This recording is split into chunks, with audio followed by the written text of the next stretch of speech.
Her body tensed as the officer's palm struck her cheek with a sharp crack that echoed across the peaceful park. Detective Maya Johnson's face burned from the impact, but her dark eyes remained steady as she cradled her 4-year-old daughter Zara against her chest. The little girl's cries intensified from the sudden violence. Before we jump back in, tell us where you're tuning in from. And if this story touches you, make sure you're subscribed, because tomorrow I've saved something extra special for you. Onlookers at Riverside Park pulled out phones, recording what they assumed was justified discipline of an unruly woman. Finally, someone with backbone. An elderly man with a walking stick whispered approvingly to his companion. Maya's cheek throbbed, but her expression remained composed.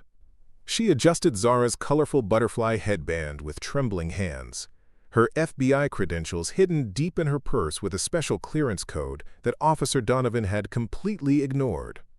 The park fell silent except for Zara's soft whimpering and the click of recording phones. Have you ever been judged as a bad parent in public before anyone asked if you needed help? Officer Donovan straightened his blue uniform, his polished badge catching the afternoon sunlight as he played to his audience. The slap had energized him. Finally, a chance to demonstrate real authority to the park visitors who regularly complained about disruptive behavior. "Citizens, I apologize for the disruption," Donovan announced loudly enough for the entire playground area to hear. "Some people simply don't understand appropriate public behavior." Murmurs of approval rippled through the gathering crowd. A businessman in an expensive jogging outfit nodded toward Maya. "Thank God someone's maintaining standards. These people always think they can do whatever they want." Maya remained silent, gently soothing Zara to calm her cries. The little girl's tiny hand wrapped around her mother's finger, a gesture that should have melted hearts, but only seemed to irritate the watching crowd more. Donovan pulled out his radio, speaking with theatrical authority. "Captain Richards, we have a code yellow at Riverside Park. Disruptive individual with child, refusing to comply with officer instructions." The radio crackled back. "Copy that, Donovan. How do you want to proceed?"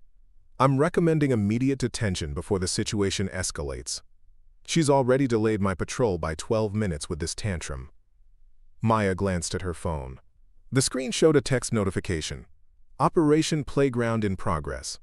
Team positioned at coordinates as planned." She tucked the phone away before Donovan could read the message clearly. "Excuse me," Maya said quietly, her voice barely audible over the park noise. "My daughter and I are simply enjoying our Sunday afternoon. We have every right to be here, and I'd appreciate—" Donovan cut her off with a harsh laugh. "Lady, I don't care what excuse you have. People like you always try to argue your way out of trouble. I know every trick in the book." A young college student nearby held up her phone, filming a TikTok. "Y'all, this is insane. This cop just slapped a mom with a little girl. I can't even." Her viewer count was climbing rapidly. 847. 1. 293. 3. 456. But the comments weren't supporting Maya. They were harsh, judgmental. Finally, someone disciplining bad parents. Why can't people control their kids in public parks? That mom looks entitled. AF. Officer is a hero. Donovan noticed the filming and played up his role. "Ma'am, if you can't manage your child appropriately, I have every right to detain you. Police protocol is very clear about disruptive citizens." Maya opened her small crossbody bag to retrieve a juice box for Zara. As she did, a flash of gold caught the light. An FBI identification card tucked between colorful stickers and fruit snacks. The card was quickly hidden again, but something about its design made Donovan pause momentarily. Her phone buzzed again. This time, the caller ID was visible to nearby onlookers. Director Chambers, FBI Field Office. She declined the call. Donovan's eyes narrowed. "Who exactly do you think you're calling? Your baby daddy isn't going to save you from local law enforcement." The insult hit like another slap. Several onlookers chuckled. The businessman in the expensive jogging outfit spoke up again. "Officer, you're wasting time with this drama. Some of us actually pay taxes to enjoy this park peacefully." The dispatcher's voice echoed over Donovan's radio. "All officers, prepare for scheduled patrol completion. Captain Richards requests status updates." Donovan checked his watch. A simple department-issued timepiece. Nothing flashy. But if someone looked closely, They might notice it didn't match standard police equipment. Maya noticed. She noticed everything. "I'll give you exactly 1 minute to gather your things and leave this park," Donovan said with authority dripping from every word. "After that, I'm placing you under arrest for disorderly conduct and resisting an officer." The TikTok livestream hit 8,000 viewers. Comments flooded in faster than the college student could read them, but buried among the harsh judgment were a few different voices. "Something's not right here. Why is the mom so calm? That officer seems way too aggressive. Is this even legal?" A park visitor near the fountain opened his laptop and began typing rapidly on a public forum. His post was titled, "Witnessing Police Overreach in Real Time, Riverside Park." Within minutes, civil liberties advocates were following the developing story. Preparing and narrating this story took us a lot of time, so if you are enjoying it, subscribe to our channel. It means a lot to us. Now back to the story. Donovan pulled out his radio again. "Captain, civilian is non-compliant. Requesting backup for arrest procedure." The radio crackled. "Copy. Backup is 3 minutes out." Maya spoke for the second time, her voice steady despite the public humiliation. "Officer, I understand you're following what you believe are protocols, but I'd suggest verifying my identity before taking irreversible action." "Irreversible?" Donovan's voice rose with incredulity. "Lady, the only thing irreversible here is your behavior. You think because you bought some fancy clothes and have an attitude that you can disrupt an entire park. The entitlement is unbelievable." An elderly woman with a tennis visor leaned forward from a nearby bench. "Young woman, in my day parents knew how to behave in public parks. This display is absolutely shameful." More phones appeared. The incident was being documented from multiple angles. Facebook live streams started. Instagram stories began uploading. The hashtag #parkdrama was beginning to trend locally, but Maya remained unnaturally calm. She wasn't arguing, wasn't raising her voice, wasn't making demands. Her composure was almost unsettling, like someone who knew something the rest of the crowd didn't. Little Zara had finally quieted, seemingly responding to her mother's steady heartbeat. The child's dark eyes looked around the park with the innocent curiosity that should have charmed fellow visitors. Instead, it seemed to irritate them more. 2 minutes. Donovan announced with finality. "Backup will be here in 2 minutes, and this situation will be resolved one way or another." Maya kissed Zara's forehead gently and whispered something too quiet for the recording phones to capture. But her eyes held a knowledge that made the smartest observers suddenly uncomfortable. Something was about to change. Captain Richards strode through the park, his silver-starred uniform catching the afternoon light. 20 years of law enforcement had taught him to project absolute authority in civilian conflicts. "What's the situation here, Donovan?" "Richards'" voice carried the weight of command. Donovan straightened, energized by his superior's arrival. "Sir, this individual has been disruptive since I approached her. Screaming child. Refusing officer instructions. And now she's being argumentative about potential detention." Richard studied Maya with practiced assessment. Young black mother, designer handbag, child with butterfly headband. But his assumptions aligned with Donovan's narrative. "Ma'am, I'm Captain Richards.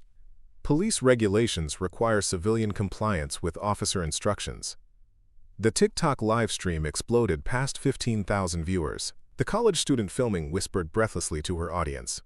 "The police captain is here now. This is getting serious." Comments poured in. "She's about to get arrested. Captain looks mad. Bye, Felicia. Hope they ban her from the park." Maya adjusted Zara in her arms, checking her phone discreetly. 7 minutes had passed since the confrontation began. 7 minutes until what?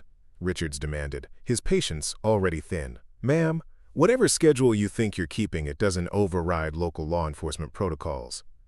From the pathway leading to the park's western entrance, 2 plainclothes officers emerged. Nothing marked them as law enforcement except their alert posture and the subtle earpieces they wore. Their presence escalated the situation from routine park patrol to potential security threat.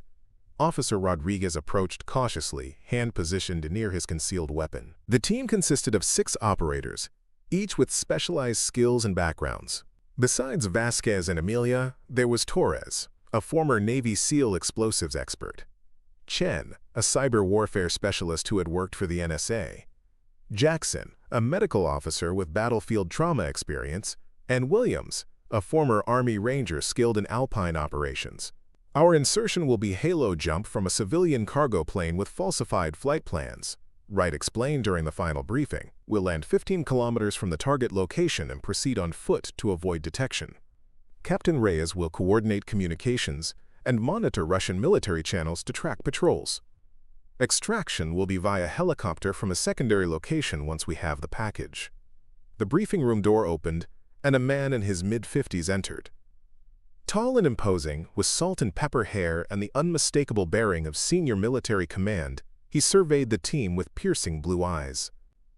"General," Wright acknowledged, straightening slightly. "Commander," the man nodded before addressing the team. "I won't take much of your time. You all understand the stakes. If Petrovna is captured, 3 years of deep cover intelligence work is compromised, and a valuable asset is lost. More importantly, a fellow American is abandoned behind enemy lines." His gaze settled on Amelia. "Captain Reyes, this is your first operation with Wraith. Remember our core principle. We leave no one behind. Not the package, not your teammates. Everyone comes home." "Yes, sir," Amelia replied, feeling the weight of responsibility settling on her shoulders. "Godspeed," the general said simply before leaving as quickly as he had arrived. As the team made final preparations, Amelia found herself checking and rechecking her gear. The communications system was unlike anything she'd worked with before, a hybrid of military-grade encryption and civilian technology designed to be undetectable and untraceable. "Nervous?" Vasquez asked, approaching as Amelia tested frequency ranges. "Focused," Amelia replied, not looking up from her equipment. Vasquez smiled slightly. "Good answer, but it's okay to be nervous too. First op with a new team is always tense." Amelia finally looked up. "Can I ask you something, Sergeant?" "Elena," Vasquez corrected. "We don't use rank here. Too easy to trace." "Elena, then. How did you end up with Wraith?" The other woman was quiet for a moment, her expression unreadable. 3 years ago, my conventional unit was ambushed in Syria. Official policy was that rescue was impossible. Too risky, too politically complicated. I was left for dead." She rolled up her sleeve, revealing a jagged scar that ran from wrist to elbow. "I would have been dead if Wraith hadn't come for me. After I recovered, there was no question where I belonged." "So you're all rescued operatives?" Amelia asked. "Some of us. Others were recruited for specific skills. Some volunteered after witnessing what happens when conventional rescue isn't an option." Vasquez checked her watch. "Wheels up in 30. Get your head in the game, Captain." The cargo plane was ancient, a relic from the Cold War era now registered to a fictional shipping company. The interior had been stripped and modified, creating just enough space for the team and their equipment. As they ascended to jump altitude, Amelia felt the familiar tightness in her chest. Not fear, but the acute awareness that once they jumped, there would be no backup, no quick extraction if things went wrong. At 30,000 feet, the jump light turned green. One by one, the team disappeared into the night sky, falling through darkness toward a mission that officially didn't exist. Amelia was last, taking a deep breath before stepping into the void. The free fall was 18 seconds of pure sensory overload, the roar of wind, the bite of sub-zero temperatures, the overwhelming vastness of the night sky. Then her chute deployed, and sudden silence enveloped her as she drifted toward the designated landing zone. The team regrouped quickly after landing, burying their chutes and donning camouflage appropriate for the mountainous terrain.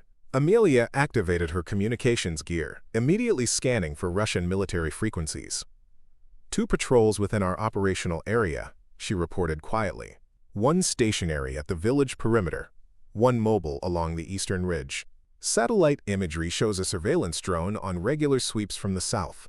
Vasquez nodded, studying the topographical map. We'll move through this ravine to avoid the drone's flight path.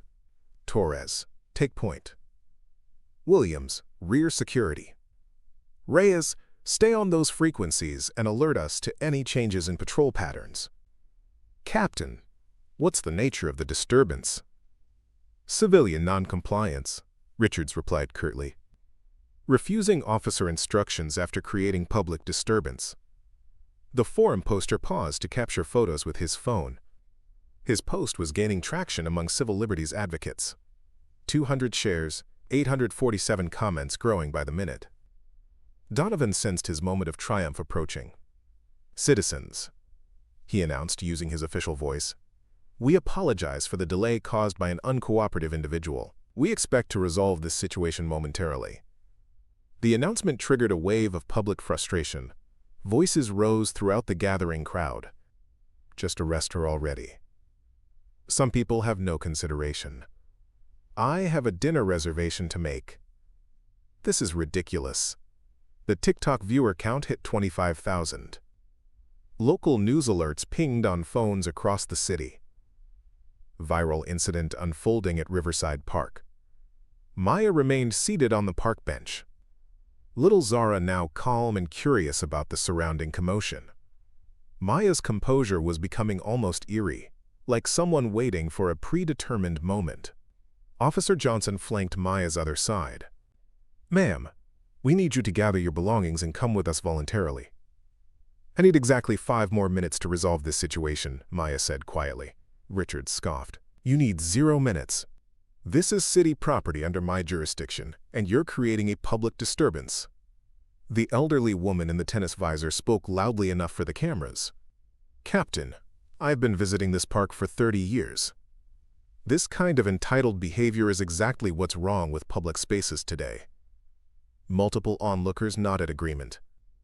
The narrative was set. Disruptive mother versus professional officers maintaining public order.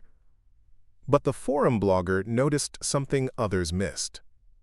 His law enforcement experience recognized subtle signs that didn't fit the narrative. He typed furiously. "Civilian shows 0 signs of actual distress. Too calm. Too controlled. Something else happening here." Maya's phone buzzed insistently. The caller ID flashed briefly. "Director Chambers. Urgent." She declined the call again. Donovan's eyes narrowed.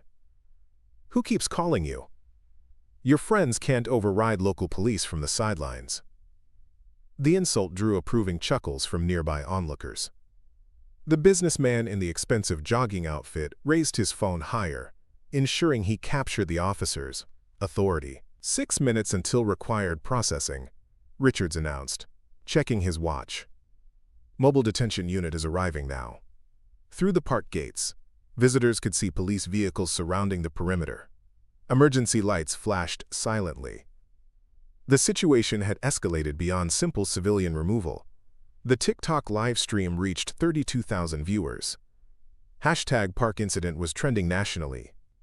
Screenshots spread across Twitter, Instagram, and Facebook, showing the confrontation from multiple angles.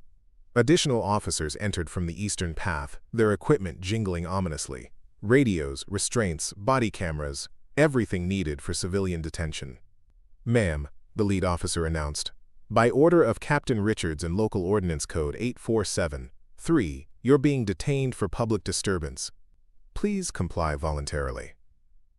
Maya looked around the park slowly, taking in the recording phones, the hostile faces, the overwhelming authority arrayed against her. Little Zara gurgled softly, reaching toward the shiny police badge. 4 minutes, she said quietly. Richards, face flushed with anger. "You have 0 minutes. Officers, please detain this civilian and her child immediately." The officers moved closer. Onlookers leaned forward, phones ready to capture the dramatic arrest. The TikTok viewer count hit 38,000. But something in Maya's eyes made the smartest observers pause. She wasn't panicking, wasn't pleading, wasn't preparing to resist. She was waiting. Officer Rodriguez hesitated. "Ma'am, if you have some kind of legitimate concern or documentation, now would be the time to—" Richards cut him off sharply. "We don't negotiate with disruptive civilians. Detain her now." Donovan stepped forward triumphantly. "This is exactly why we have public order protocols. Some people think they can manipulate situations with fake emergencies in social media theater. The crowd erupted in approval. Onlookers applauded Donovan's firm stance. Comments on the livestream celebrated the officer's professionalism. Maya kissed little Zara's forehead and whispered something inaudible. Then she reached for her phone with deliberate calm. 3 minutes, she said. Time's up, Richards declared. Officers, proceed with detention. As officers moved to physically restrain her, Maya pressed a single contact in her phone and activated the speaker. The call connected immediately. Director Chambers, she said softly into the phone. I'm having some trouble at Riverside Park.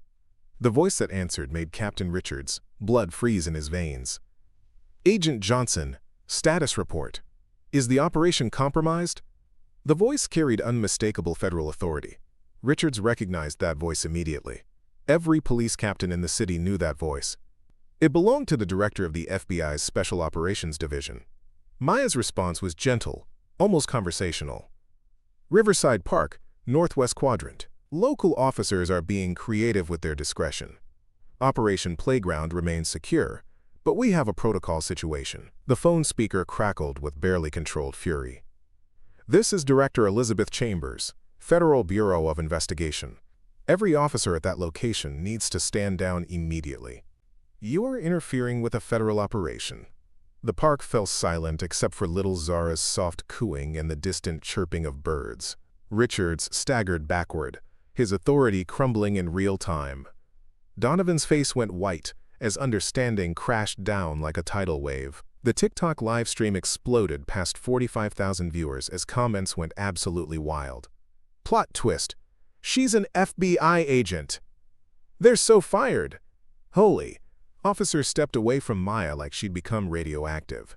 Director Chambers' voice continued through the speaker, ice cold and terrifying. Captain Richards, Officer Donovan, I'll be reviewing this incident personally. And I do mean personally. Maya remained perfectly calm, gently rocking Zara, as 180 onlookers and officers stared in shock. 2 minutes until Operation Phase 2, Director, she said sweetly into the phone. Maintain position, Chambers replied. Tactical team is moving into final positions. And Captain Richards? Your department has a lot to answer for. The woman they tried to detain was a federal agent on active duty, and everyone had just watched it happen live. The silence in the park was suffocating. Dozens of visitors and officers stared at Maya Johnson as if she'd just revealed herself to be from another planet. Little Zara gurgled happily, oblivious to the professional earthquake her mother had just triggered. Director Chambers' voice continued through the phone speaker, each word carrying the weight of absolute federal authority. Agent Johnson, are you and Zara physically safe? We're fine now, she replied calmly, though Officer Donovan did slap me in front of everyone when Zara was upset. The admission hit the crowd like a lightning strike. Visitors who'd been recording suddenly realized they'd documented the assault of a federal agent. Phones trembled in guilty hands. Captain Richards found his voice first, though it cracked with desperation. Director Chambers.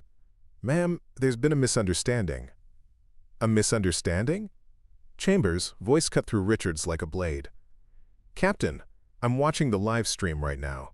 Nearly 50,000 people just witnessed my agent being assaulted by your officer. The TikTok stream had indeed exploded to 47,000 viewers.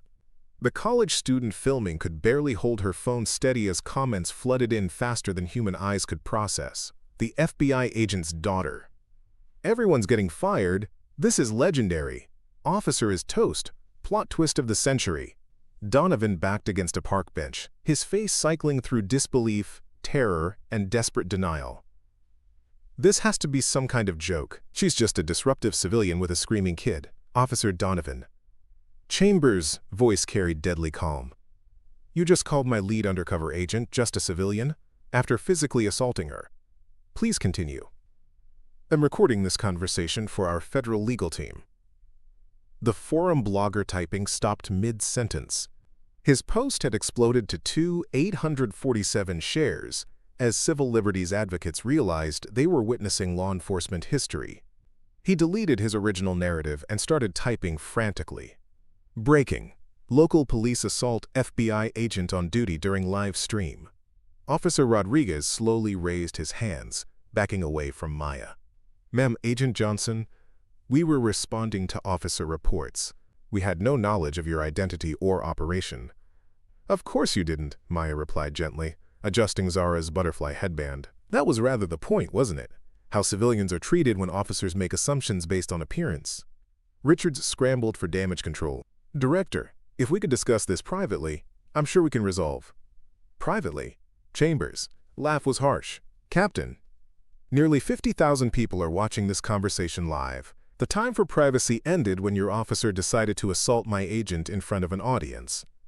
The elderly woman in the tennis visor, who'd been applauding Donovan's authority moments earlier, sank onto her bench. Her previous comments about entitled behavior had been captured on multiple live streams, and she was beginning to understand the implications. Maya opened her crossbody bag and retrieved the gold credential she'd hidden earlier. But this wasn't just any federal identification. It was a Special Operations Verification with FBI Special Agent Maya Johnson Counterterrorism Division, embossed in official lettering. She held it up for the camera still recording. The crowd erupted in gasps and shocked murmurs. Several onlookers covered their faces, realizing their recorded comments would be linked to their social media profiles forever. "Director," Maya said into the phone, "should I mention Operation Playground's purpose?" Chambers paused, and her response carried strategic calculation. "Not yet, Agent Johnson. Let's see how they handle the next few minutes first." Donovan's desperation peaked. "This is impossible. I've worked in this precinct for 8 years. I would know about federal operations in our jurisdiction." "Would you?" Maya asked quietly. "Have you ever seen photos of undercover agents and their children? Has your department shared federal operation details with patrol officers?"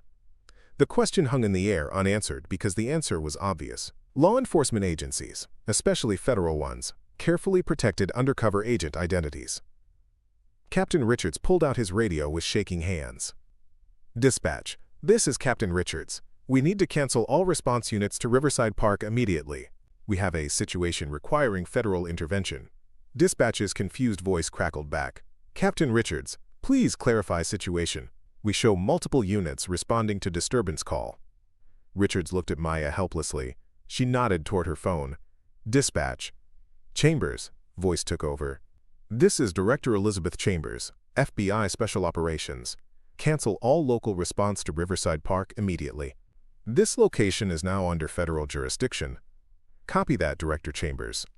All units standing down. The TikTok livestream reached 52,000 viewers. Local news vans were racing toward the park. #FBTakeover was trending nationally alongside #ParkIncident. But the real shock came when Maya activated a video call on her phone. The screen showed an operations room filled with federal agents all watching the park drama in real time. "Ladies and gentlemen," she announced to the crowd, "meet the FBI Counter-Terrorism Task Force. They've been watching this entire incident unfold." The camera panned across the operations center, showing faces of federal officers, legal counsel, and local FBI liaisons. Their expressions ranged from shock to fury to professional damage control mode. Director Chambers appeared on screen, a distinguished woman in a tailored suit clearly accustomed to command. Her eyes burned with controlled rage as she surveyed the crowd. "Officer Donovan," she said, her voice carrying across the gathered onlookers. "You physically assaulted my agent in front of 54,000 witnesses. Federal law defines assault on federal officers as a felony with mandatory prison time." Donovan's legs nearly gave out. "Director Chambers, I didn't know. I was following public safety protocols." "Safety protocols?" Chambers' eyebrows rose. "Show me the regulation that authorizes officers to slap civilians holding children." He couldn't, because no such regulation existed. The businessman who'd been supporting Donovan earlier frantically deleted his social media posts, but screenshots had already been captured and shared thousands of times. Captain Richards tried one final appeal. "Director, emotions were high, mistakes were made, but surely we can handle this through proper channels." "Proper channels?" Chambers cut him off. "Captain, this incident is being investigated by the Department of Justice, Internal Affairs, and the Civil Rights Division. Proper channels are no longer an option." She gestured to someone off camera. "Our legal team is already preparing federal charges. Assault on a federal agent, obstruction of justice, civil rights violations, and child endangerment. Maya spoke for the first time in several minutes, her voice carrying across the stunned crowd. "Director, should I tell them about the surveillance footage?" A new voice entered the conversation. The FBI's head of legal appeared on the video call. "Agent Johnson, federal regulations require all operations to be recorded. We have complete documentation from multiple camera angles." The implications hit like a tsunami. Not only had the assault been witnessed by thousands online, but it was also captured in high definition by federal surveillance cameras. Donovan slumped against a park bench. His 8-year career was over. His law enforcement certifications would be revoked. Criminal charges were inevitable. But Director Chambers wasn't finished. "Captain Richards, in your 15 years with this department, how many excessive force complaints have been filed against your officers?" Richards' face went ashen. "Director, I don't have those numbers readily available." "I do," Chambers replied coldly. 17 complaints in the past 3 years. All quietly settled. All buried by internal affairs. Today's incident ends that pattern permanently. The revelations stunned the crowd. The local police department had been covering up excessive force for years. And today's live-streamed assault had finally exposed the systemic problem. The TikTok viewer count hit 58,000. National news outlets were breaking into regular programming. #police reform was trending globally. Officer Rodriguez spoke carefully. "Director Chambers, ma'am, we were responding to officer reports. We followed standard protocol for disturbance situations." "Standard protocol for what?" Chambers demanded. "For a mother enjoying a park with her child? For a civilian who never raised her voice, never made demands, never resisted officer instructions?" The officers had no answer, because there was no justifiable answer. Maya kissed little Zara's forehead and looked directly into the TikTok camera. "For everyone watching this, remember that assumptions can destroy lives. Today, nearly 60,000 people witnessed what happens when prejudice meets accountability." The college student filming could barely breathe.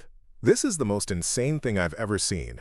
An FBI agent just got assaulted by local police on livestream." Chambers' voice carried final authority. "All officers will remain in place until federal investigators arrive. Officer Donovan and Captain Richards, you're suspended immediately pending criminal charges."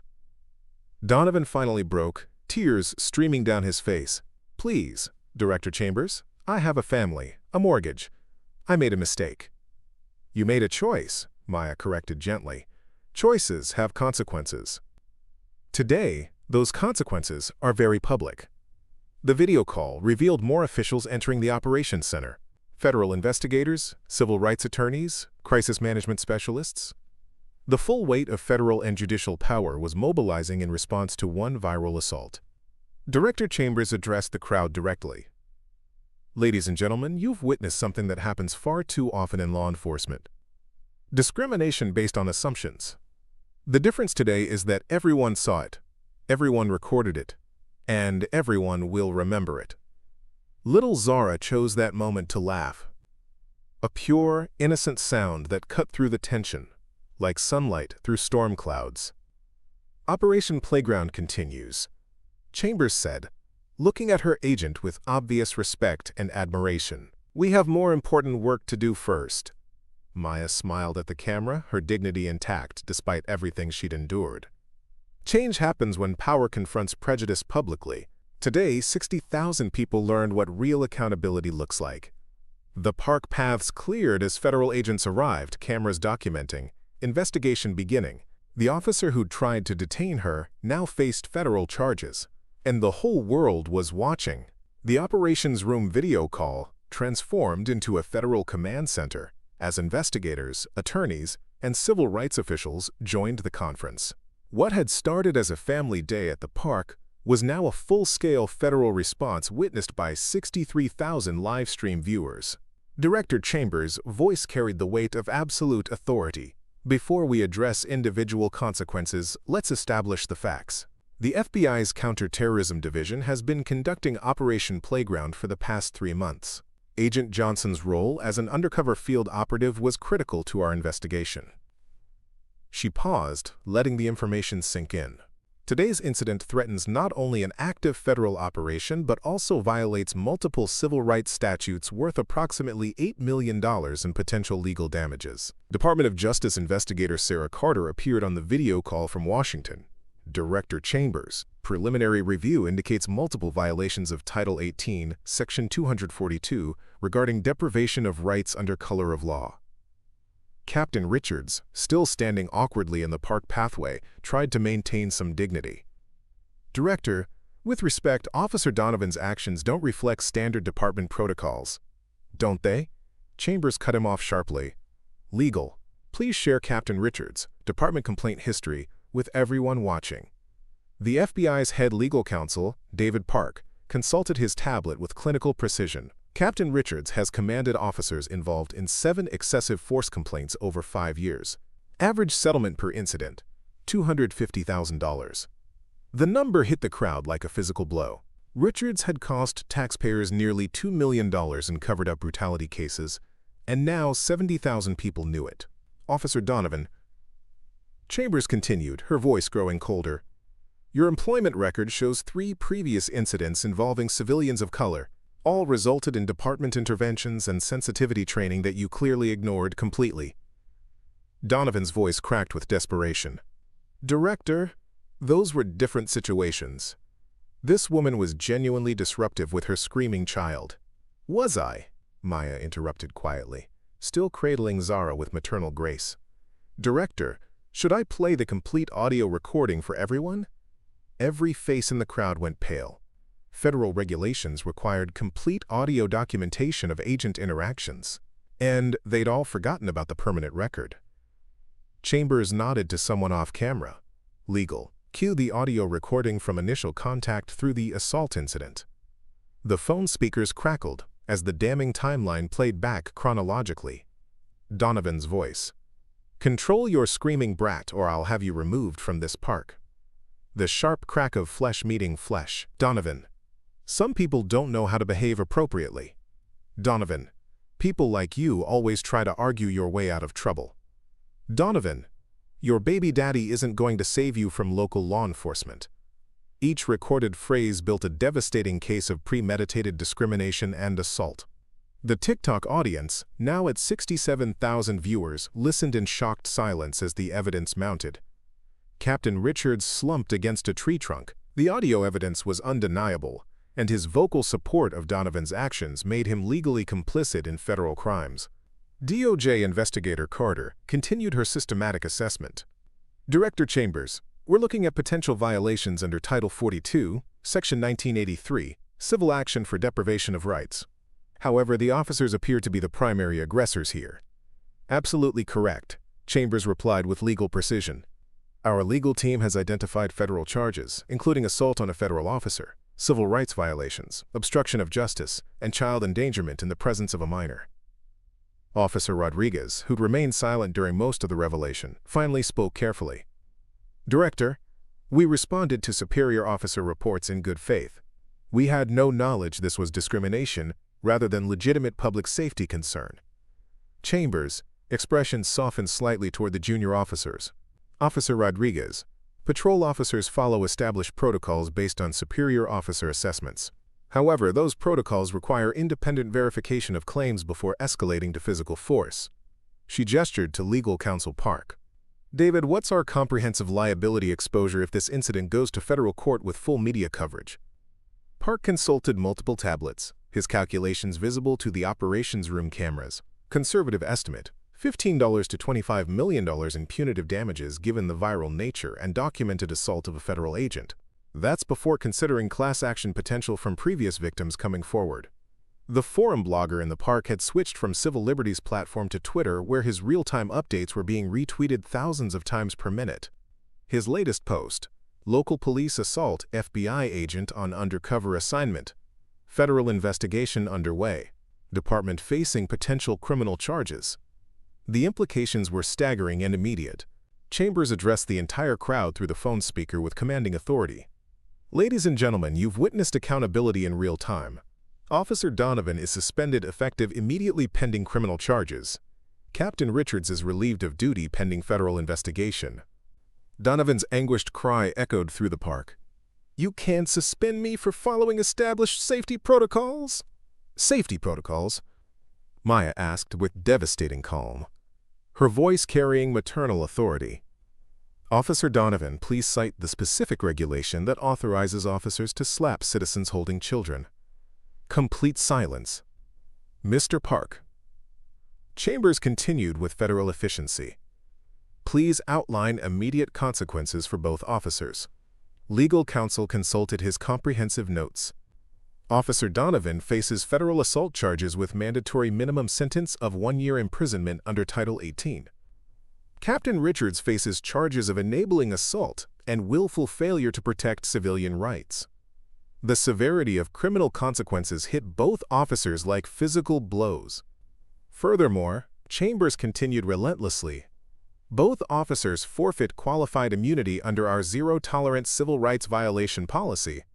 Professional certifications will be reviewed by the Law Enforcement Standards Board within 72 hours. Captain Richards found his voice one final time, desperation clear. "Director, 15 years of dedicated service to this department. 15 years of systematically enabling discrimination," Chambers corrected with brutal honesty. "Your service record shows a documented pattern of protecting officers who violated civilian rights repeatedly." The TikTok live stream reached 71,000 viewers as major news outlets picked up the story. Hashtag police brutality was trending globally alongside hashtag justice for Maya and hashtag Operation Playground. Department of Justice investigator Carter outlined systematic next steps. Director Chambers, the Civil Rights Division requires immediate implementation of enhanced officer training and comprehensive civilian protection protocols across all local departments. Already in development, Chambers replied efficiently. Effective immediately, the FBI implements the Johnson Protocol. Any officer who physically contacts a civilian without direct safety justification faces immediate suspension and federal charges. She clicked to a detailed presentation slide visible to the operations room cameras. New mandatory training requirements: 40 hours of bias awareness, advanced de-escalation techniques, and comprehensive federal civil rights education. Failure to complete successfully results in automatic certification review. The scope of systematic reform was unprecedented in local law enforcement history. Officer Donovan, Chambers addressed her soon-to-be defendant directly. "You'll be escorted from this park by federal agents and formally charged with assault in federal court. Your discriminatory actions were witnessed by 71,000 people and permanently recorded by federal surveillance cameras." Donovan's legs gave out completely. Federal officers moved to support him as the full weight of consequences crashed down. "Captain Richards, your suspension is effective immediately. Federal investigators will systematically review every civilian complaint filed during your command for potential civil rights violations over your entire career." Richards nodded numbly, understanding his law enforcement career was permanently compromised. But Chambers wasn't finished with comprehensive systemic change. Legal. Announce our new Comprehensive Civilian Protection Initiative. Park read from extensively prepared documents. The Department of Justice implements immediate civilian protections. Officers cannot physically contact civilians without direct safety justification. All officer interactions must be recorded and reviewed by federal oversight. Discrimination complaints bypass local internal affairs completely and report directly to federal civil rights enforcement. The reforms went far beyond current standards, setting new benchmarks for civilian protection across law enforcement. Officer Rodriguez stepped forward respectfully. "Director Chambers, what's the new protocol for patrol officers in potential discrimination situations?" "Excellent question, Officer Rodriguez. You and Officer Johnson will receive comprehensive additional training on recognizing supervisor-initiated discrimination versus legitimate public safety threats." Chambers' approach emphasized systematic education over punitive punishment for officers who'd followed established but flawed protocols. The college student filming on TikTok could barely contain her excitement. 73,000 people are watching the most epic accountability moment in law enforcement history. This FBI director just suspended local officers for discriminating against her agent. Department of Justice investigator Carter concluded her preliminary assessment. Director Chambers, the immediate response exceeds all federal requirements for discrimination incidents. The Civil Rights Division will use this comprehensive approach as a model for nationwide reform. Chambers looked directly at the park cameras, addressing the massive online audience. Today proves definitively that discrimination has real consequences, public consequences, permanent consequences. She turned to Maya with obvious respect. "Agent Johnson, are you ready to continue your mission?" Maya smiled, kissing Zara's forehead tenderly. "Actually, Director, I think we'll relocate to the secondary operations site. This location needs time to recover from today's lessons." The irony was perfect. The FBI agent choosing to leave the park after being assaulted by local officers. Understood completely. Chambers replied with supportive respect. "Our tactical team will secure the perimeter within 10 minutes. As federal agents escorted Donovan and Richards from the park, onlookers sat in stunned silence. Their phones had captured history, but they'd also documented their own complicity in cheering discrimination. The woman they'd assumed was disruptive had been a federal agent all along, and the whole world had learned what real power looked like when used for justice. Within 4 hours, the local police department underwent the most comprehensive transformation in law enforcement history. Federal marshals escorted Donovan and Richards through police headquarters in handcuffs, their disgrace captured by news crews from 6 major networks. Donovan's perp walk became iconic. The officer who'd slapped an FBI agent now faced federal prosecution. His mugshot, released within hours, showed a man whose 8-year career had ended in criminal charges and industry blacklisting. Richards followed in identical shame, his captain's badge stripped before he reached the booking area. 15 years of authority reduced to federal defendant status witnessed by millions online. The TikTok livestream, which had reached 89,000 viewers at its peak, became the most watched law enforcement accountability moment in social media history. The college student who'd filmed it gained 2.3 million followers overnight. But the real change happened systematically and immediately. An emergency police commission meeting convened within 2 hours. The mayor addressed citizens via live stream, choosing transparency over damage control. Today's incident revealed systemic problems we can no longer ignore or settle quietly. Our police department will become the standard for civilian dignity and officer accountability. The Johnson Protocol launched across all local precincts within 24 hours. New signage appeared in every police vehicle. Protect with respect. Verification first. Assumptions never. Officer training began immediately. The department contracted civil rights organizations to develop bias awareness programs. Failure to complete training within 30 days resulted in automatic suspension. The Civilian Bill of Rights became state law within 6 months, sponsored by senators who'd watched the viral incident. The Johnson standards required all state law enforcement agencies to implement similar protections. Department of Justice investigator Sarah Carter released preliminary findings that shocked the law enforcement community. Riverside Park incident represents systemic discrimination patterns across multiple jurisdictions. Immediate nationwide reform mandatory. Donovan's federal trial began 3 months later. The prosecution's evidence was overwhelming. 89,000 witnesses, multiple camera angles, recorded audio, and federal surveillance documentation. He received the maximum sentence, 18 months federal prison plus 5 years probation. Richards faced separate federal charges for enabling assault and violating civilian safety protocols. His conviction ended not just his career, but his pension, benefits, and law enforcement reputation permanently. The public impact was immediate and decisive. Initial community outrage transformed into support for comprehensive reform as citizens recognized the department's proactive response. Activists who'd criticized police for years found themselves partnering with reform-minded officers on community initiatives. Corporate sponsors funded new de-escalation training facilities. Business leaders, particularly women and people of color, joined civilian oversight committees. Public trust increased 23% within 6 months. Community satisfaction among diverse neighborhoods reached 97%, the highest in city history. Officers Rodriguez and Johnson underwent additional training and became advocates for recognizing officer-initiated discrimination. Their testimony helped reform law enforcement protocols nationwide. The Forum blogger's real-time coverage earned him a Pulitzer Prize nomination. His documentation of systemic discrimination and immediate accountability became required reading in criminal justice programs. But the most meaningful change was cultural. The phrase "people like you" disappeared from police vocabulary. Officers began interactions with "how can I help you today?" rather than immediate assumptions of guilt. Chen, the college student who'd live-streamed the incident, used her viral fame to launch a civil rights documentary series. Her first film, Park Justice: Discrimination in Public Spaces, won multiple awards and sparked state legislation. The incident inspired the Public Accountability Act, requiring body cameras for all officers and public reporting of all discrimination complaints.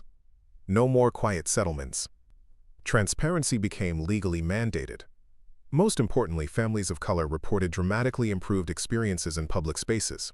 The assumption shifted from problematic citizens to, quote, community members deserving assistance. Director Chambers and Agent Johnson established the Community Justice Foundation, providing legal support for civilians facing law enforcement discrimination. Within 2 years, they'd handled 847 cases and achieved a 100% settlement rate. 6 months after the incident, Maya received the ACLU's Courage Award. Her acceptance speech was simple. Dignity shouldn't require federal authority. Today it doesn't, because everyone watched accountability happen in real time.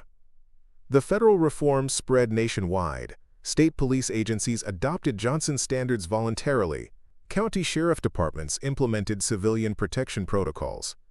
Global law enforcement culture shifted toward community dignity.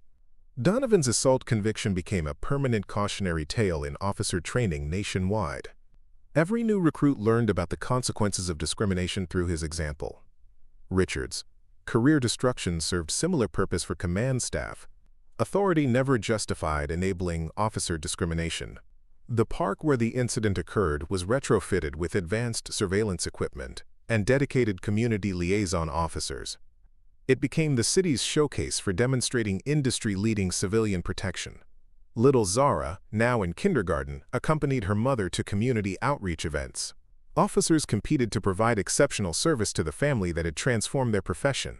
The touching stories that emerged proved individual courage could create systemic change. Maya's quiet strength in the face of public humiliation became a model for marginalized citizens everywhere. Law enforcement publications called it the Johnson Transformation, the moment police culture shifted from unchecked authority to community dignity. 2 years later, the Riverside Park incident became Harvard Law School's most studied case in civil rights enforcement and public accountability. The moment when quiet dignity defeated public discrimination inspired a generation of legal advocates. Maya Johnson's calm response under assault became required viewing in conflict resolution courses nationwide.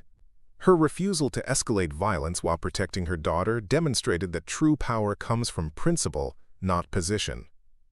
Donovan never worked in law enforcement again. His federal conviction for assaulting an agent became a permanent barrier to any public service role. He took a warehouse job in a rural county. His fall from authority complete and irreversible. Richards' law enforcement license revocation ended his career at 45. No department would hire a captain who'd enabled officer assault. He became a cautionary tale whispered in police academies. Command authority without moral courage destroys everything. But the real legacy lived in systemic change. The Johnson standards became national law enforcement policy. 17 states adopted civilian protection protocols based on the FBI's reforms. Discrimination complaints across all departments dropped 67% within 2 years. Chen's livestream generated 47 million total views across platforms. She leveraged her viral fame into a civil rights journalism career, with her latest documentary exploring everyday discrimination in public institutions. The financial transformation was remarkable. The city saved millions in settlement costs as excessive force complaints plummeted.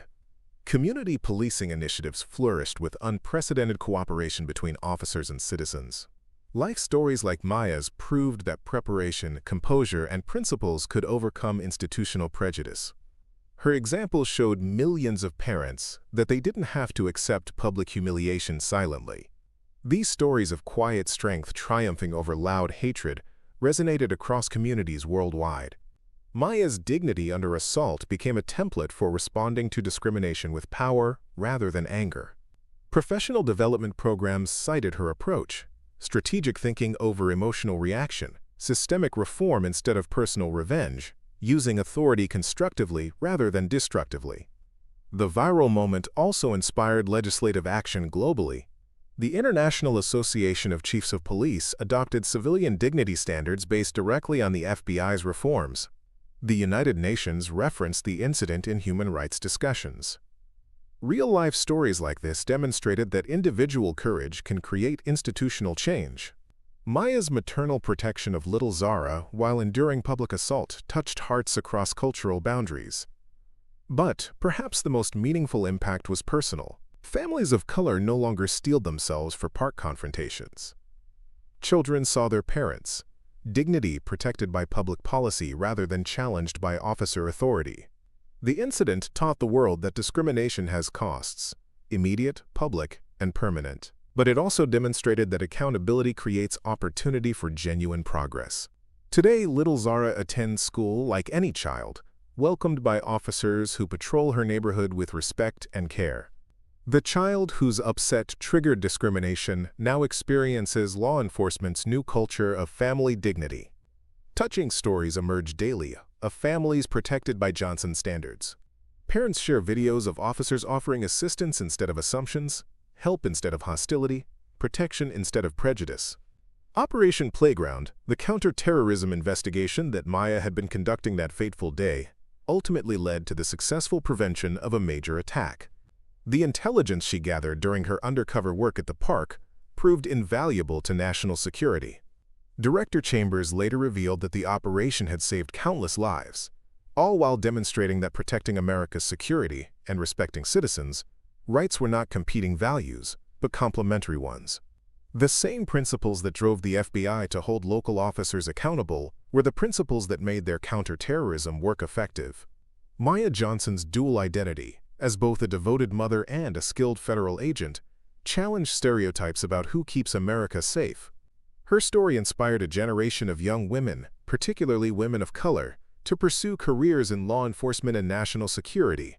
The strength that makes me protect my daughter is the same strength that makes me protect my country, Maya explained in a rare interview years later. There is no contradiction between being a mother and being an agent. Both require courage, compassion, and an unwavering commitment to what's right. The incident at Riverside Park ultimately became more than a story about police accountability. It became a story about America itself, about the country's ongoing journey toward justice, about the power of bearing witness, and about how a single moment of courage can change not just a system but a culture. As Maya often reminded the officers, she now trained, "The measure of our justice system isn't how it treats the powerful, it's how it treats everyone else." 6 months after the Riverside Park incident, what came to be known as the Johnson Protocol had transformed the landscape of American law enforcement. The story that began with a slap in a public park had evolved into a national movement for police accountability, with Maya Johnson at its center. But Maya herself had withdrawn from the public eye, focusing on her work with the FBI and raising Zara away from the spotlight that had unexpectedly engulfed them. On a crisp autumn morning, Maya stood at the back of a crowded auditorium at the FBI Academy in Quantico. She watched as Director Chambers addressed the largest graduating class of new agents in Bureau history, a class that included record numbers of women and people of color, many inspired by Maya's story. "The oath you take today isn't just to uphold the law," Chambers told the cadets. "It's to uphold justice with dignity, to recognize that our authority comes from the communities we serve, and to remember that behind every interaction is a human being deserving of respect." Maya shifted uncomfortably as Chambers gestured toward her. "And today, we're honored to have Special Agent Maya Johnson with us, the woman whose courage changed American policing forever." The auditorium erupted in applause. Maya nodded graciously but remained at the back of the room. She'd never wanted to be the face of a movement. She'd simply been a mother trying to protect her daughter while doing her job. After the ceremony, a young cadet approached her tentatively. "Agent Johnson? I just wanted to say thank you. I'm from the same neighborhood where Officer Donovan worked. What he did to you that day, I'd seen him do it to others for years. No one believed us until you." Maya studied the young woman's face. "What's your name, Cadet?" "Keisha Williams, ma'am." "Well, Cadet Williams, remember this. Your badge doesn't give you power. It gives you responsibility. The moment you forget that is the moment you become what you swore to fight against. Keisha nodded solemnly. That's why I'm here. To be the kind of officer I needed when I was growing up. As Maya left the academy, her phone rang. It was the U.S. Attorney General. Agent Johnson, I need you in Washington tomorrow. The President is signing the Civilian Dignity Act, and he wants you standing beside him. The Civilian Dignity Act. Comprehensive federal legislation requiring all law enforcement agencies to implement de-escalation training, civilian protection protocols, and transparent accountability measures. The law that had grown from the seeds planted in Riverside Park 6 months earlier. Sir, with respect, I'm not a politician or an activist. I'm just an agent doing my job. You're much more than that now, Agent Johnson. Like it or not, you've become a symbol. And sometimes, symbols are what we need to create lasting change. The next morning, Maya stood in the Rose Garden as the President signed the legislation that would transform American policing. Cameras flashed, capturing the historic moment for posterity. Little Zara, now 5 years old, held her mother's hand, oblivious to the significance of the occasion. This law isn't just about preventing tragedies, the President said. It's about building trust between law enforcement and the communities they serve. It's about making sure that what happened to Agent Johnson never happens to another parent, another child, another American. As the ceremony concluded, Maya was approached by a woman she recognized immediately. Officer Rodriguez's wife, Elena. Agent Johnson, I wanted to thank you personally. Elena said softly. After what happened at the park, my husband almost quit the force. He was ashamed, confused, but the training program you helped develop changed everything for him. He says for the first time, he feels like he's truly protecting and serving. Maya smiled. That's what this has always been about. Not punishment, but transformation.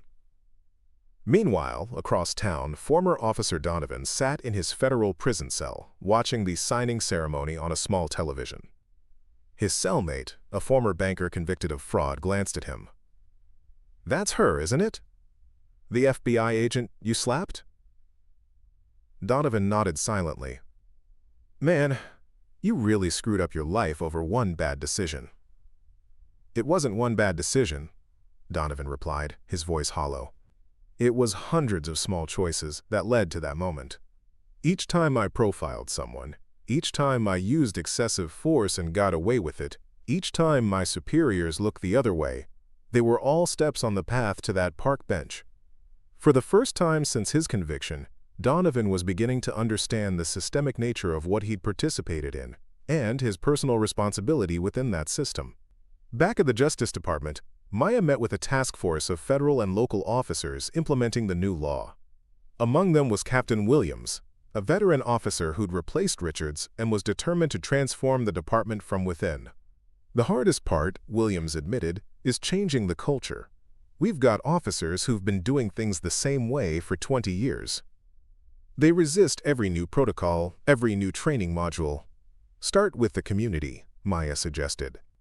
Have your officers spend time in neighborhoods, not as enforcers, but as partners.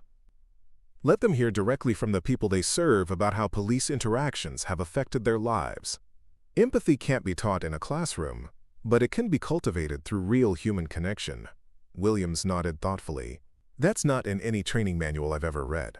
Maybe that's the problem, Maya replied. We've been training officers to control situations instead of connect with people. As the Johnson Protocol expanded across the country, resistance emerged. Police unions in several cities fought against the new accountability measures. Conservative commentators claimed the reforms would handicap officers and endanger public safety. The backlash was fierce and coordinated. Director Chambers called Maya to her office. The movement is facing its first real test, she said gravely. We need to respond strategically. What did you have in mind? Maya asked. A national tour. You, sharing your story directly with communities and officers. Putting a human face to these reforms. Maya hesitated. Director, with respect, I'm an agent, not an activist, and I have a daughter to raise. I understand that, Maya. But sometimes, history calls us to play roles we never anticipated. This isn't just about policies anymore. It's about changing hearts and minds. After careful consideration, Maya agreed. The tour would take her to 12 cities in 30 days, a grueling schedule that would test her resolve. But she understood the stakes. The reforms they'd fought for were too important to let slip away. In Detroit, Maya stood before a mixed audience of community members and police officers. The tension in the room was palpable. "I'm not here to vilify police," she began. "I'm here because I believe in what law enforcement can and should be. The badge should be a symbol of protection, not fear. When I was slapped in that park, what hurt most wasn't the physical pain. It was seeing my daughter witness the abuse of authority. It was knowing that for her, that uniform would forever represent danger instead of safety." A veteran officer stood up. "With all due respect, Agent Johnson, you're asking us to approach every situation assuming we're in the wrong. That's going to get officers killed." "No," Maya corrected gently. "I'm asking you to approach every situation with an open mind, to verify before you vilify, to treat civilians with the same respect you'd want for your own family members. That doesn't make you more vulnerable. It makes you more effective." As the tour progressed, Maya noticed a pattern. In cities where police departments had embraced the Johnson Protocol willingly, community satisfaction had increased dramatically. Crime reporting was up, as citizens felt more comfortable contacting police. Violent incidents during arrests had decreased by nearly 40%. But in cities where departments had implemented reforms only under federal pressure, the results were mixed at best. The letter of the law was being followed, but the spirit was missing. In Chicago, Maya met with a community organization led by mothers who'd lost children to police violence. Their stories were heartbreaking, tales of lives cut short by officers who'd made split-second judgments based on bias rather than evidence. "The system failed you," Maya acknowledged, fighting back tears. "And no policy change can bring back your children. But I promise you this, your pain is not in vain. Your stories are changing how police departments operate across this country." One mother who'd lost her teenage son 3 years earlier approached Maya after the meeting. "When I saw that video of you in the park, standing your ground with dignity even after being struck, I saw myself.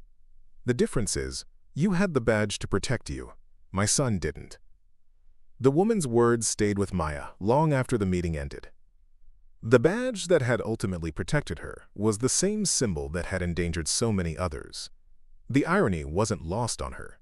In Los Angeles, Maya was invited to observe the city's new crisis response teams, units that paired officers with mental health professionals to respond to behavioral health emergencies. She watched as a team de-escalated a situation with a homeless man experiencing a psychotic episode, using communication and compassion instead of force. 6 months ago, that man would likely have been arrested, possibly injured during the process.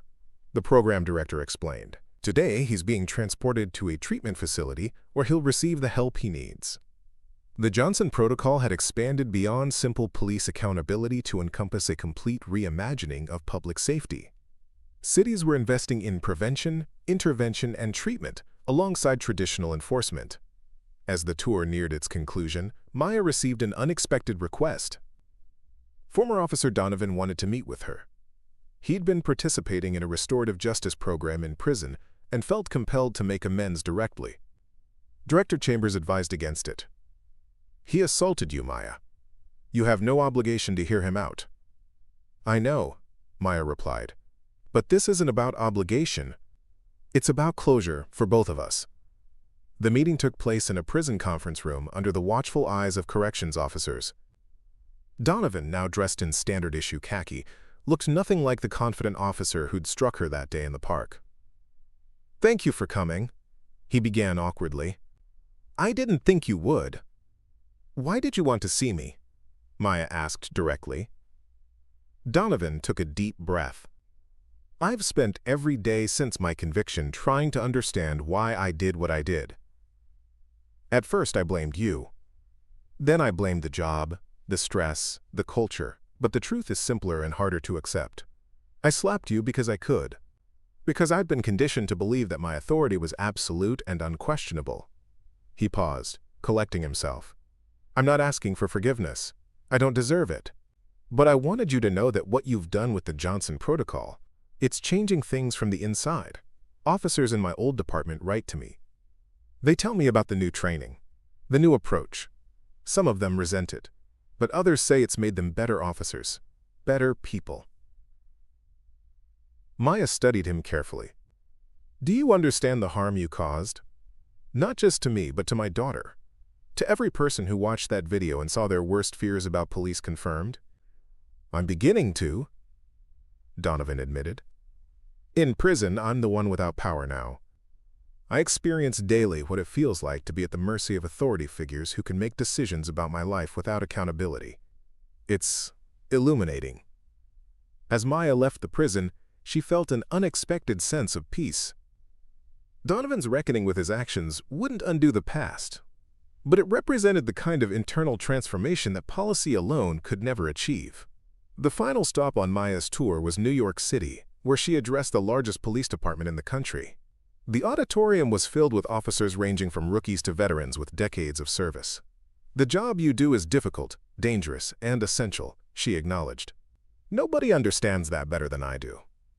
But difficulty is never an excuse for dehumanization. Danger is never a justification for discrimination. And the essential nature of your work makes integrity not optional, but imperative. She paused, looking out at the sea of uniforms. The true measure of authority isn't how much power you can exert over others. It's how much restraint you show when you have that power. It's how you treat the most vulnerable, not the most influential. It's whether you serve your community or simply police it.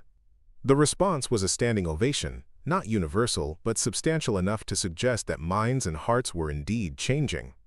As Maya returned to her hotel room that night, she found Zara drawing pictures with the babysitter. "Mommy!" the little girl exclaimed, running to embrace her. "Look what I made!" The drawing showed two figures, one tall, one small, standing together. Both wore what appeared to be badges. "Is that us?" Maya asked. Zara nodded proudly. "You're a superhero, Mommy, and when I grow up, I want to be just like you." Maya felt tears welling in her eyes. For all the national attention, all the policy changes, all the institutional reforms, this was what mattered most. Her daughter no longer saw badges as symbols of fear, but as emblems of justice and protection. The cycle of distrust had been broken. The next morning, Maya received a call from the Attorney General. "The President has been following your tour closely," he said. "He's impressed with your ability to bridge divides, to speak truth to both power and community. He'd like to appoint you to lead a new commission on law enforcement and community relations." The offer was unexpected and overwhelming. "Sir, I'm a field agent, not an administrator." "Sometimes the best person for a job is the one who never sought it," he replied. "You have credibility with all sides because you've lived both experiences, as a law enforcement officer and as a victim of police misconduct. That gives you a perspective no one else can offer." After consulting with Director Chambers and, most importantly, considering what it would mean for Zara, Maya accepted the position. The commission would allow her to institutionalize the reforms of the Johnson Protocol while maintaining a stable home life for her daughter. 1 year to the day after the Riverside Park incident, Maya stood at a podium in Washington, D.C., addressing the nation as the newly appointed commissioner. Beside her stood representatives from law enforcement agencies, civil rights organizations, community groups, and victims, families, a coalition that would have seemed impossible 12 months earlier. "The path that brought us here began with a moment of injustice," Maya began. "But it continues with countless acts of transformation. Across this country, officers are learning new ways to serve. Communities are rebuilding trust that was broken long ago. And together, we're creating a model of public safety that protects dignity as fiercely as it protects lives." She looked out at the assembled crowd, at the faces of those who'd fought alongside her and those who'd once stood against her. The work ahead is difficult. Changing systems is hard. Changing cultures is harder. Changing hearts might be hardest of all. But we've already proven that it's possible, and we will not stop until every community in America can trust that those who wear the badge truly serve and protect all people, with equal justice under law. As Maya stepped away from the podium, Zara ran up to join her, taking her hand proudly. The cameras captured the moment, mother and daughter, standing together at the forefront of a movement that had begun with their pain but would end with the nation's healing. Former Captain Richards, watching the ceremony on television from his small apartment, turned to his wife. "She was right, you know, about everything." "It took you long enough to admit it," his wife replied gently. "Sometimes the hardest truth to face is the one that challenges everything you thought you knew," Richards said. "I spent 20 years believing authority was the same thing as justice. It took losing everything to realize they're not even close." Back in Washington, as the ceremony concluded, a reporter approached Maya. "Commissioner Johnson, did you ever imagine that being slapped in a park would lead to all this?" Maya smiled, looking down at Zara. "What happened that day wasn't the beginning of anything. It was simply the moment when America couldn't look away anymore. The problems had existed for generations. The solutions had been proposed for decades. All that changed was that suddenly everyone was watching." She knelt down to Zara's level. "And what did we learn, sweetheart?" Zara answered with the simple wisdom of childhood. "When everybody's watching, grown-ups have to do the right thing." Maya laughed. "Out of the mouths of babes comes the most profound truth of all. Accountability isn't complicated. It just requires witnesses who refuse to be silent." As they walked away from the crowd, hand in hand, Maya reflected on the journey that had brought them here. From a mother and daughter enjoying a Sunday in the park to the catalysts for national transformation. From victims of injustice to architects of reform, the slap that was meant to diminish her had instead amplified her voice. The attempt to silence her had given her a platform. The abuse of power had ultimately led to its redefinition. And throughout it all, Zara had watched and learned the most important lesson of all, that dignity, once claimed, cannot be taken away. The Johnson Protocol wasn't just changing policing. It was changing America itself, one interaction at a time. And Maya Johnson, who had never sought the spotlight, had become a beacon for a nation learning, at long last, that true authority lies not in force, but in justice. 5 years had passed since the Riverside Park incident, and America's law enforcement landscape had undergone a revolution. The Johnson Protocol had expanded from a set of police reforms to a comprehensive framework for community safety that was being studied and implemented worldwide. But for Maya Johnson, now the highest-ranking black woman in the history of the Department of Justice, the true measure of success wasn't in policies or statistics. It was in the lived experiences of families across the nation. On a warm spring morning, Maya stood at the edge of Riverside Park, the place where everything had changed. The park looked different now. A community garden bloomed where once there had been only patchy grass, and a new playground featured equipment accessible to children of all abilities. A modest plaque near the entrance commemorated the incident that had sparked national change, though Maya had insisted her name not appear on it. "It was never about me," she had said when the city proposed the memorial. "It was about every parent who'd ever been humiliated, every child who'd ever been frightened, every person who'd ever been judged by the color of their skin rather than the content of their character." Zara, now 9 years old and poised beyond her years, held her mother's hand as they walked through the park that had once been a site of trauma, but was now a symbol of transformation. "Do you remember that day, Mom?" Zara asked suddenly. "The day the officer hit you?" Maya hesitated. They'd talked about the incident before, in age-appropriate ways, but Zara was getting older now, asking more complex questions. "I remember it clearly," Maya answered honestly. "But what I remember most isn't the slap, or the anger, or the fear. It's how you stayed so brave through it all." Zara smiled, pleased by this characterization. "I wasn't scared because you weren't scared." "Oh, I was scared," Maya corrected gently. "But sometimes courage isn't about not feeling fear. It's about not letting fear change who you are or what you stand for." As they continued their walk, they passed Officer Elena Rodriguez, the wife of the officer who had been present that day, now an officer herself and one of the park's community liaisons. Elena had been inspired by Maya's example to join the force, believing change needed to come from within as well as without. "Commissioner Johnson," Elena greeted warmly. "And Miss Zara, you're getting so tall." "We're just Maya and Zara today," Maya replied with a smile. "Enjoying the park like everyone else." "Well, I wanted to tell you. The new youth engagement program is showing amazing results. Complaints down 62%. Community event participation up 85%. The kids actually wave to us now instead of running away." Maya nodded appreciatively. That's the real victory. Not statistics on a spreadsheet, but children who see officers as protectors rather than threats. As they parted ways, Zara looked up at her mother curiously. "Is Officer Elena's husband the one who was there that day?" "Yes," Maya confirmed. "Officer Rodriguez was following orders, but he spent every day since working to make things right. People can change, Zara. Sometimes they just need to see things from a different perspective." They continued to a small cafe at the edge of the park, the same cafe where Maya had planned to take Zara for ice cream that fateful day 5 years ago. The owner, Mr. Patel, greeted them like old friends.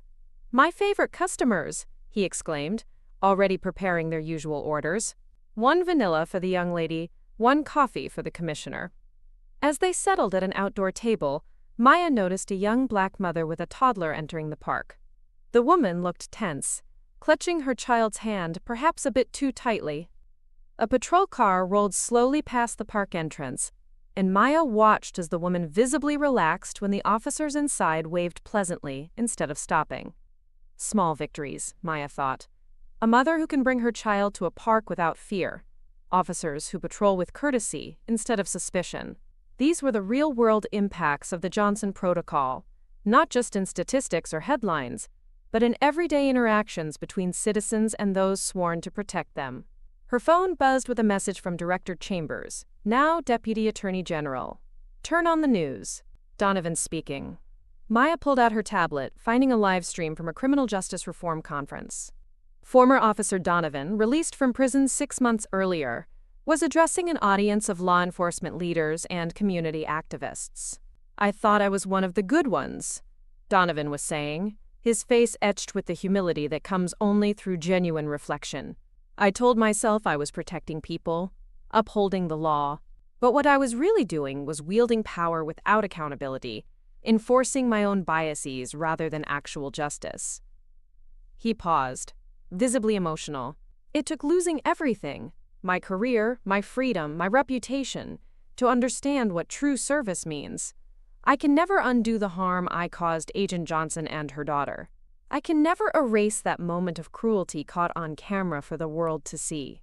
But I can dedicate the rest of my life to ensuring no other officer makes the same mistakes I did." Zara peered at the screen. "Is that him? The one who hit you?" Maya nodded. "Yes.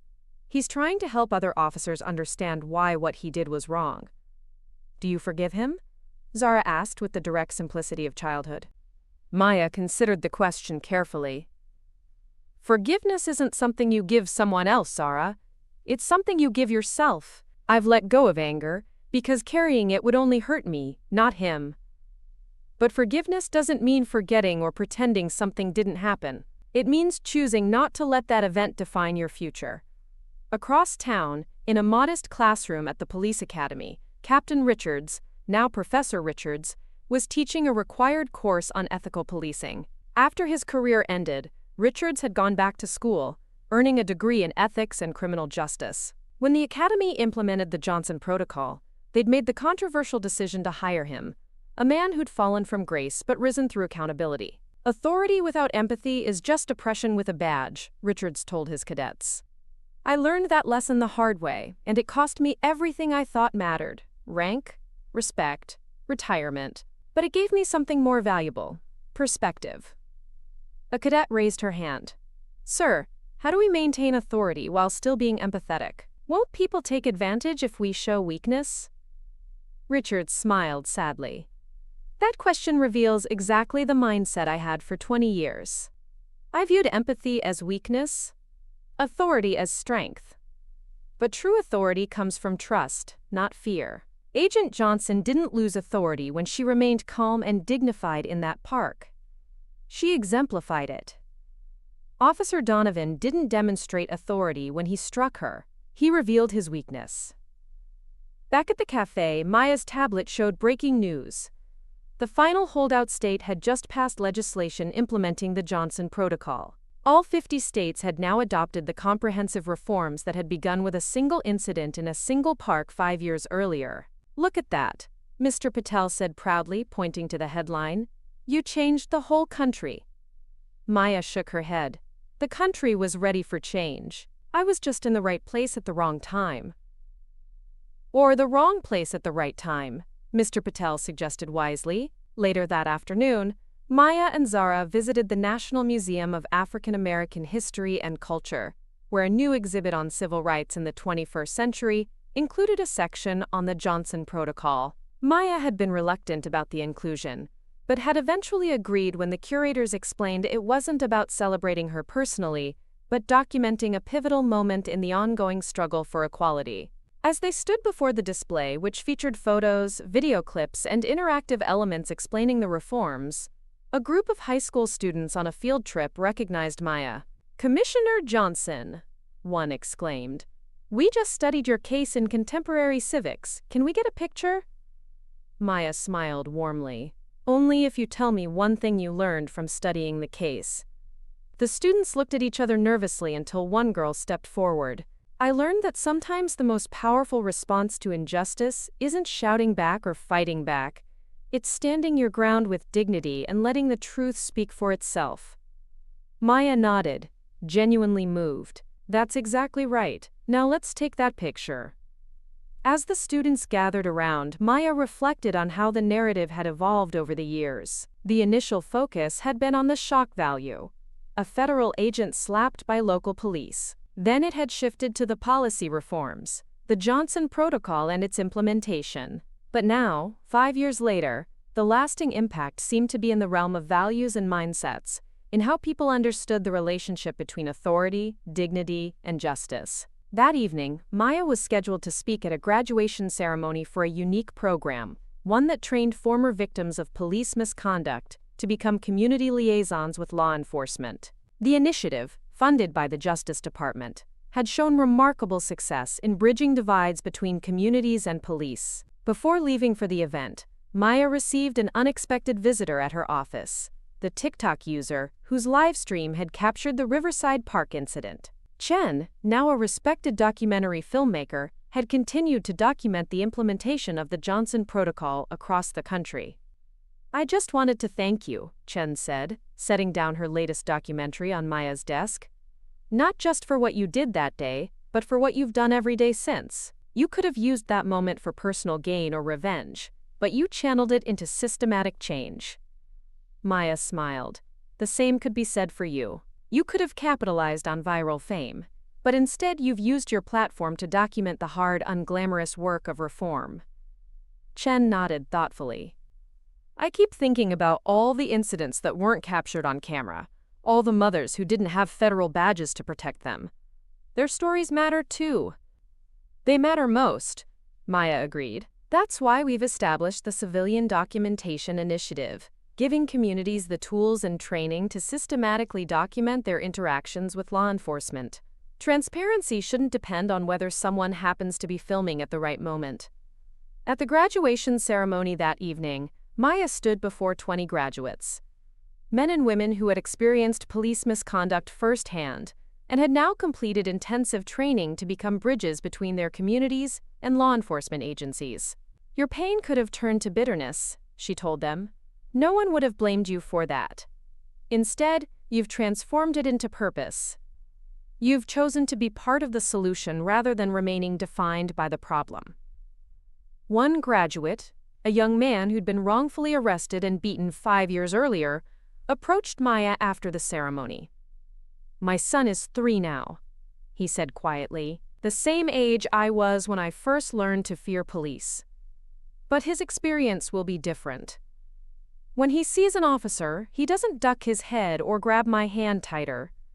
He waves." "That's your legacy, Commissioner Johnson. Not just policies or programs, but a generation of children who won't inherit our fear." Later that night, as Maya tucked Zara into bed, her daughter asked a question that caught her off guard. "Mom, do you think I should become an FBI agent like you when I grow up?" Maya sat on the edge of the bed, considering her response carefully.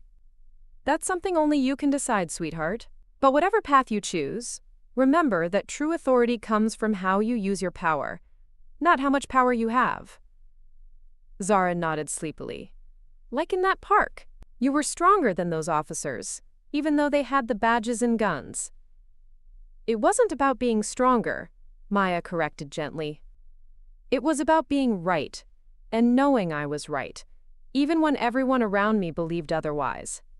The next morning, Maya received an invitation that symbolized how far things had come. The police department that had once employed Donovan and Richards wanted her to lead their annual community trust workshop, an event that wouldn't have existed before the Johnson Protocol. As she prepared her presentation, Maya reflected on the journey of the past 5 years. The reforms had faced resistance, backlash, and implementation challenges. There had been setbacks and compromises. But the fundamental shift in how America approached policing had remained intact and continued to evolve. The workshop was held in a community center in the heart of the city's most historically over-policed neighborhood. As Maya entered, she saw officers and community members engaged in honest, sometimes uncomfortable conversations about trust, bias, and accountability. The magic isn't in the policy, she told the assembled group. It's in moments like this, when people who have historically been on opposite sides of a divide choose to see each other's humanity. The Johnson Protocol can mandate training, require body cameras, establish oversight, but it can't force anyone to care. That transformation happens one heart at a time. After the workshop, Maya visited a local elementary school where a pioneering program was changing how children viewed law enforcement. Officers regularly visited classrooms not as authority figures but as community helpers, reading books, playing games, and answering questions. In Ms. Washington's second-grade class, Maya watched as Officer Miguel Rodriguez, Officer Rodriguez's nephew, inspired by his uncle's journey, sat cross-legged on a colorful rug, surrounded by eager children. "What's the most important thing about being a police officer?" a small boy asked. Officer Rodriguez thought carefully before answering. "Listening," he said finally. "Really listening to people and trying to understand what they need, not just what rules they might be breaking." The simplicity and profundity of his answer brought tears to Maya's eyes. This was the essence of the Johnson Protocol distilled to its purest form, the recognition that effective policing was about service, not control. That afternoon, Maya received news that the Johnson Protocol was being adopted by the United Nations as a model for democratic policing worldwide. Countries from South Africa to Brazil, from Ukraine to Indonesia, were implementing versions adapted to their cultural contexts. "Your framework has transcended American borders," the Secretary General told her in a congratulatory call. "It's becoming a global standard for how democratic societies balance safety and dignity." As sunset approached, Maya returned to Riverside Park with Zara. They sat on the same bench where they'd been 5 years earlier when Officer Donovan had approached them. The memory of that day would always remain, but it no longer carried the sting of humiliation or the weight of injustice. "Mom," Zara said thoughtfully, "do you think things would have changed if you weren't an FBI agent? If you were just a regular mom that day?" The question cut to the heart of everything Maya had worked for since that moment. "I think about that every day," she admitted. "The truth is, the only reason people paid attention was because of my badge. And that's why the work isn't done yet. Not until every mother receives the same respect, regardless of what ID she carries in her purse." As they walked home through the gathering dusk, they passed a patrol car parked at the edge of the park. The officers inside nodded respectfully to Maya, not because she was a commissioner or a federal agent, but because that was now standard practice for all citizens. Small victories, Maya thought again, the accumulated weight of 1,000 tiny changes in how people treated one another. That night, as Maya reviewed the latest nationwide data on the Johnson Protocol's implementation, she found herself looking not at the impressive statistics, but at the individual stories behind them. A teenager in Mississippi who had been helped rather than arrested during a mental health crisis. A grandmother in Arizona who had called police for assistance without fear for the first time in her life. A young officer in Maine who had de-escalated a potentially volatile situation using techniques that wouldn't have existed in training 5 years earlier. These were the true measures of success, not policies or programs, but people whose lives had been touched in tangible ways by a shift in how authority operated in their communities. The following day, Maya delivered the keynote address at the 5-year anniversary commemoration of the Johnson Protocol. The audience included law enforcement leaders, community activists, elected officials, and ordinary citizens whose lives had been affected by the reforms.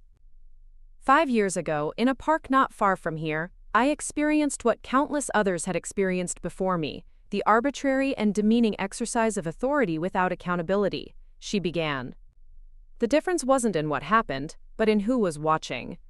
For the first time, America couldn't look away from a reality that had existed in the shadows for generations. She paused, looking out at the diverse faces before her. The slap I received that day stung for a moment. But the systemic injustice it represented had been scarring souls for centuries. What we've built together over these 5 years isn't just reform, it's restoration. Restoration of trust between those who serve and those they serve. Restoration of dignity to interactions that had been stripped of humanity. Restoration of justice to systems that had confused control with safety. As she concluded her speech, Maya called Zara to join her on stage. The little girl whose courage that day had inspired a nation, now a poised young person with dreams of her own.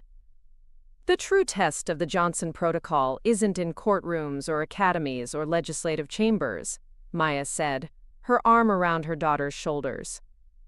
It's in parks and playgrounds and street corners across America. It's in the eyes of children who see badges as symbols of help rather than harm. It's in the hearts of parents who no longer have to teach their children to fear those sworn to protect them. She smiled at Zara, then looked back at the audience. 5 years ago, a moment of injustice was captured for all to see. Today, countless moments of justice occur every day, unrecorded and unremarkable, because that's how it should be. That's the America we continue to build together, one interaction, one policy, one heart at a time.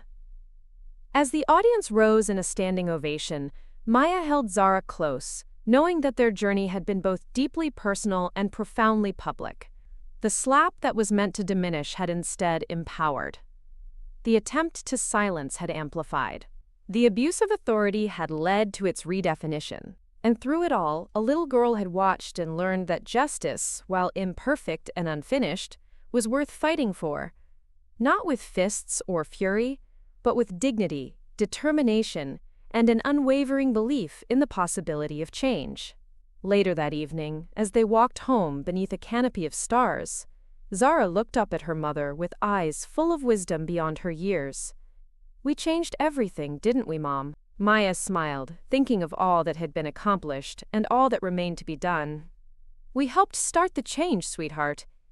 But it's a relay race, not a sprint. Someday you'll carry the baton forward in your own way." Zara nodded solemnly, already understanding the weight of that responsibility and the promise it held. And in that moment, under the vast night sky, Maya Johnson, mother, agent, commissioner, catalyst, knew with absolute certainty that the most powerful force for change wasn't policy or protest, but the quiet, unshakable dignity of standing firm in one's truth, even when the whole world seemed to stand against you. Up next, you've got 2 more standout stories right on your screen. If this one hit the mark, you won't want to pass these up. Just click and check them out. And don't forget to subscribe and turn on the notification bell so you don't miss any upload from us.